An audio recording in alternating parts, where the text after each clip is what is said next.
الحمد للہ رب العالمین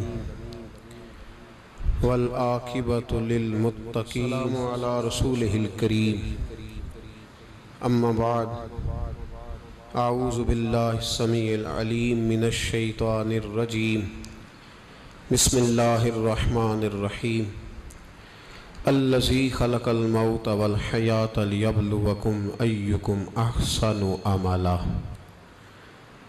صدق اللہ العظیم وصدق رسولہ النبی الکریم ببرکت ان اللہ وملائکتہ یصلون علی النبی یا ایہا الذین آمنوا صلوا علیہ وسلموا تسلیما الصلاۃ والسلام علیک یا سیدی یا رسول اللہ وعلی آلک واصحابک یا سید یا حبیب اللہ۔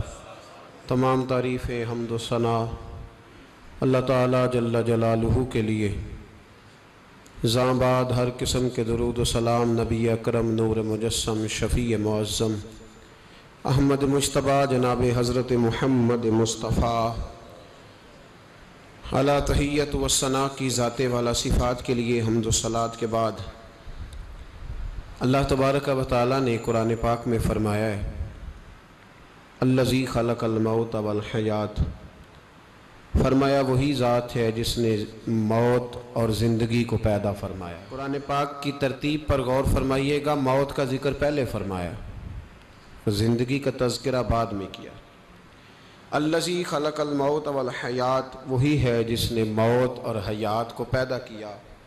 کس لیے پیدا کیا؟ لیبلوکم ایکم احسن عملا، تاکہ تمہاری آزمائش کی جا سکے۔ کس بات پر؟ ایکم احسن عملا، کہ تم میں سے اچھے اعمال کون کرتا ہے۔ اچھی کمپنیاں ہوتی ہیں مال بنانے کی، اچھی انڈسٹری، انہوں نے کوالٹی چیک کرنے کے لیے علیحدہ سے لوگ رکھے ہوئے ہوتے ہیں۔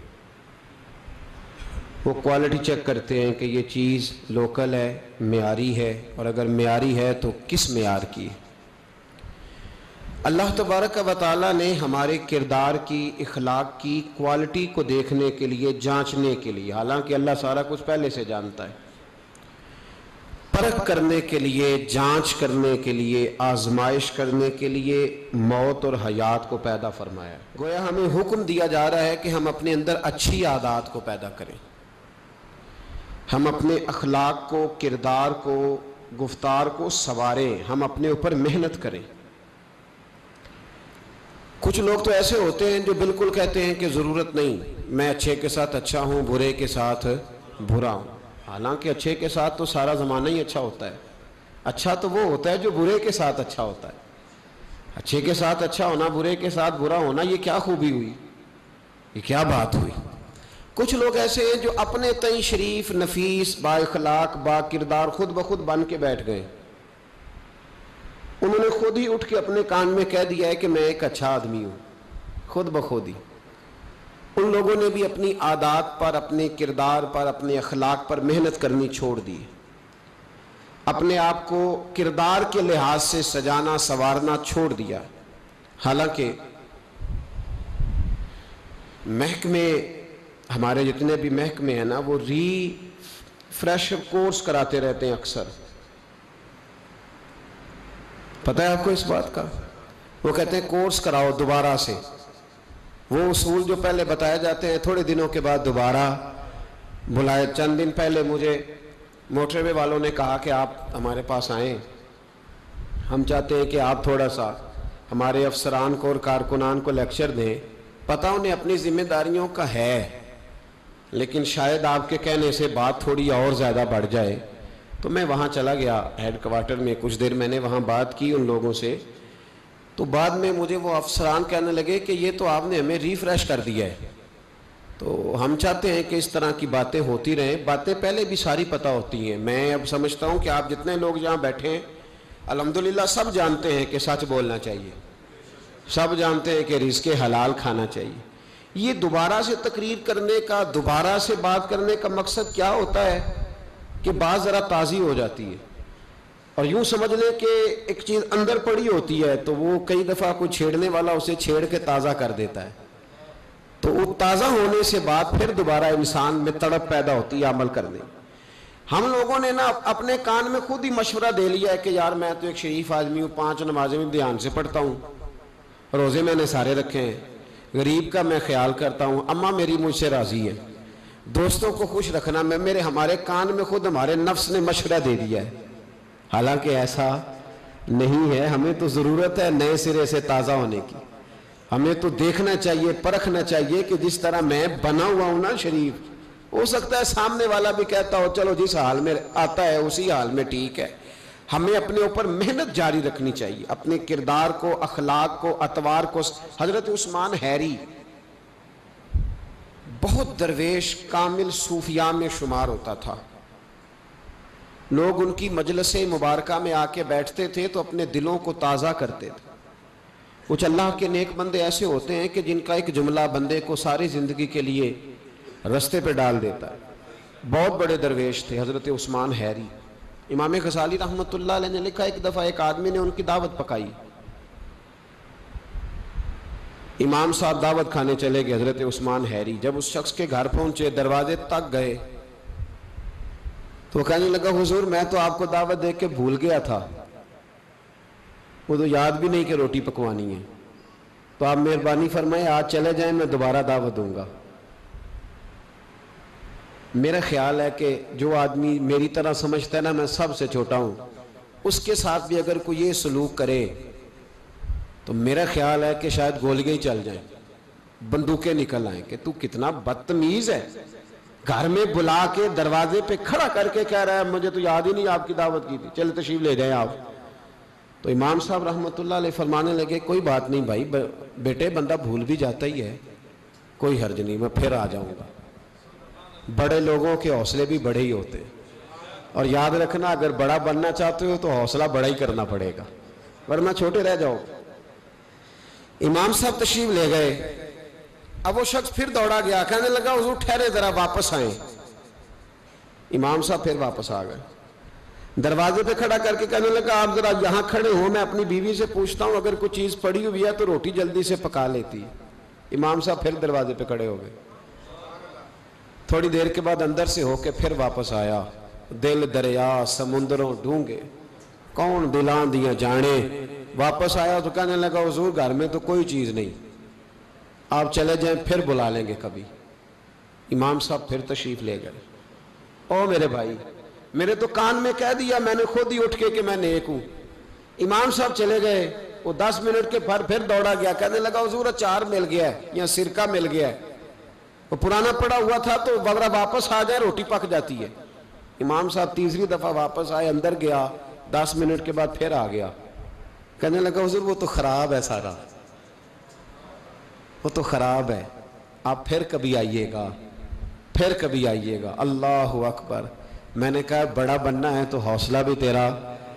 امام صاحب پھر تشریف لے گئے. جب گئے تو دوڑا گیا, جا کہنے لگا حضور میں نے بڑے لوگ دیکھے ہیں پر آپ کا حوصلہ, آپ کی بات, اللہ اکبر, اتنا بڑا ظرف.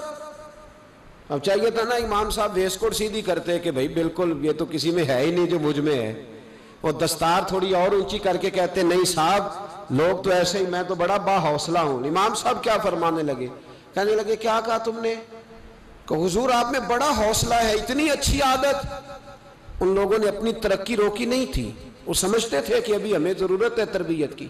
تو امام صاحب فرمانے لگے یہ تو حوصلہ میرے شہر کے کتوں میں بھی پایا جاتا ہے, جب کہ انہیں بلاتا ہے تو آ جاتے ہیں, دھتکار دیتا ہے تو چلے جاتے ہیں. یہ کوئی حوصلہ ہے؟ یہ تو کتوں میں پایا جاتا ہے. یہ کوئی میرا کمال نہیں, مجھے نا بس میرے لیے دعا کر رب میرے اندر کوئی حوصلہ پیدا کر دے, تو میری تعریف نہ کر, دعا کر اللہ کچھ کر دے. یہاں تو لوگوں نے 7 بندہ کھڑا کیا ہوا ہے تعریفیں کرنے والا. تعریف کرو صبح سے شام تک, جس نے جس کے ساتھ رشتہ رکھنا ہے اس کا طریقہ ہے کہ اس کی تعریف کرے, کہے تو بڑا اچھا ہے, تب رشتہ قائم رہتا ہے. وہ لوگ اپنی عادات پر محنت کرتے تھے, جد و جہد کرتے تھے, کوشش کرتے تھے اور سمر جاؤں اور سمر جاؤں.